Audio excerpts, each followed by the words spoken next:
John Larochelle here with Larochelle Law, talking about the Garn-St. Germain Depository Institutions Act.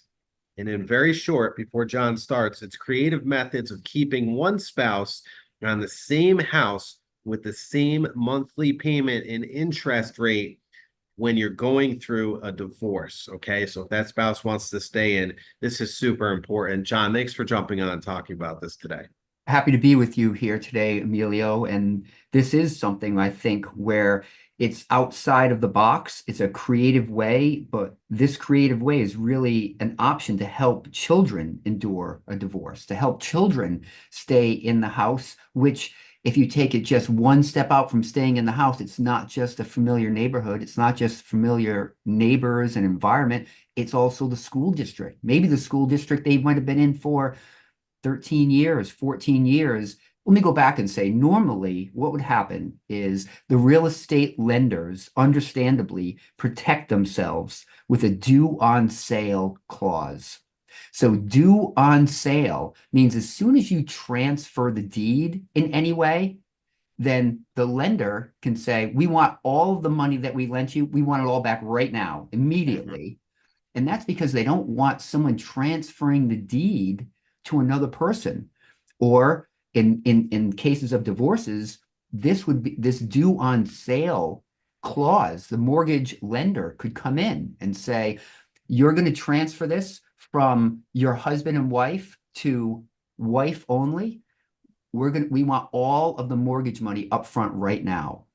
So in order to stop that from occurring, Rhode Island Representative Ferdinand St. Germain back in 1982 teamed up with someone from across the aisle and they passed this act. Wow. And there were some exceptions. Some could be the death of perhaps what if both parents died, it's going to a child or some other. There's several reasons which would make it so that due on sale clause would not be triggered. And one of them is a divorce. If you're writing the contract for divorce, a marital settlement agreement, and you write out and write it in a manner that shows the bank clearly what is occurring, and there are some little nuances, and I can get to one in a minute, but if it's a residential property, fewer than 5 dwelling units, you can make it such that the spouse that is taking over the ownership of that, perhaps the spouse who will have the children live in that same house with him or her, they'll be able to keep the same monthly payment, the same interest rate. And in today's market, you could see someone who might have had a very low payment and that they're just going to refinance the same loan and pay out the other spouse. It would be unaffordable. As you've seen, it could make their payment go up 80% or 100%. So what they can do is they can, let's say the husband is moving out, the wife can keep the home.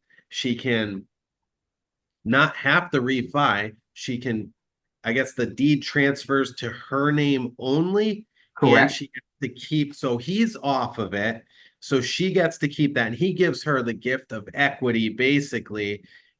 Is that kind of how that all works? You wouldn't even have to. How about this, Emilio? There are creative ways to take care of that equity. And you're right, where as you start to think about the logistics of how this would happen, how is he going to get his money out if he's a partial owner? So let me give you a typical way that it could happen. A more mainline way is you have a good spouse, whether it's a husband or a wife or whatever it might be, who says, I want the children to stay in the house, want them to stay in the school district. Yes. I'm willing to have my name stay on this mortgage. I'm willing to have that happen, but I won't be on the deed. The con to this, or a downside to this, is, well, what if he, for some reason, absolutely needs to go out and buy another home? Okay, yes, that's going to hurt him because now when they do the analysis, he's going to have a very high debt to income ratio, and it probably will make it so that the average person can't go out and buy a home. Yes, and your question is a good one. What happens to this person's equity? One could be, how about it could be something as simple as this. They have 2 years left in this school district before our children, our youngest child is going to be gone. I will rent for 2 years to sacrifice to have that happen. Now let's go even a little bit more creative. In the school district, if a child is in the school district in January and they're graduating in May or June, they can stay in that school district if that's the school district they had previously been in. So the house could go on the market in January, could be sold and out in February, and both spouses could be relocated, but the children get to stay in that same school district. And all that might have had to be given up temporarily by the spouse who is foregoing that equity in the house is, I'm going to have to wait a year and a half or 2 years or 3 years for that to be sold.